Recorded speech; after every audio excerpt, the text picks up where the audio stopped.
In May 2019, exactly 2 years ago, in the margins of the UN CCPCJ in Vienna, the Global Initiative launched the Resilience Fund.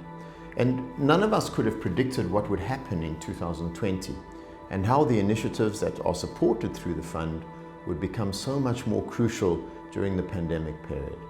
And since then, of course, the world has become more fragmented. The vulnerable have become much more disadvantaged or excluded in some places, and criminal groups have adapted.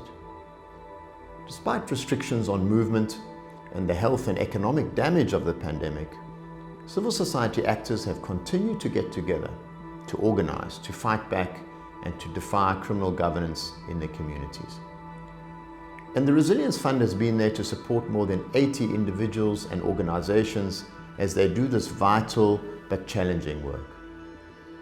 Their achievements are as diverse as are the contexts in which they operate. In several countries, for example, we have supported gang violence reduction initiatives.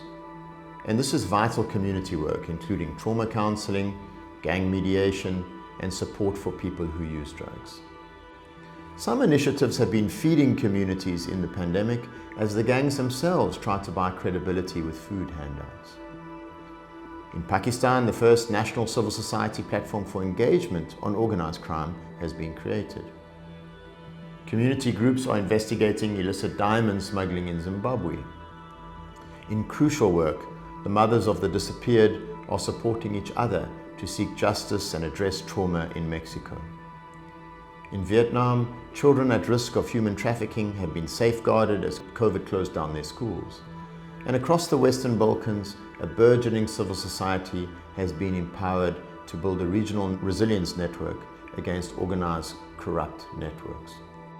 We are grateful to the government of Norway, who entrusted us to manage the fund as a way of bringing the support of the international community to these local communities who suffer under the burden of criminal governance.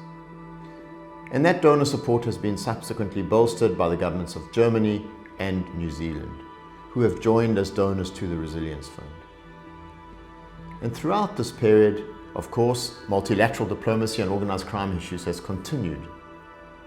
The review mechanism for the GI-TOC has now been launched and put in place, although there's much work to do there. And this week, the Crime Commission is pushing forward on a number of fronts, including on migrant smuggling and on environmental crime. The Global Initiative is contributing through a number of events, providing insights and perspectives from the fund itself, as well as some of our other programs. We are particularly looking at the role of gender in building resilience and on how civil society groups lack access to finance as they seek to respond to organized crime.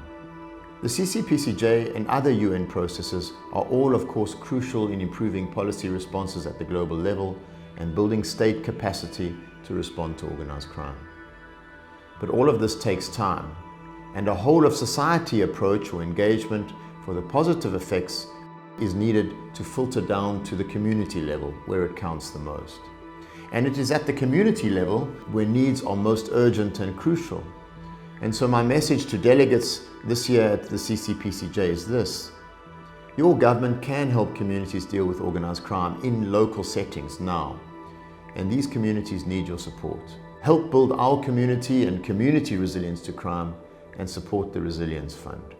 To find out more, you can visit resiliencepfund.globalinitiative.net or email secretariat@globalinitiative.net. Thank you very much.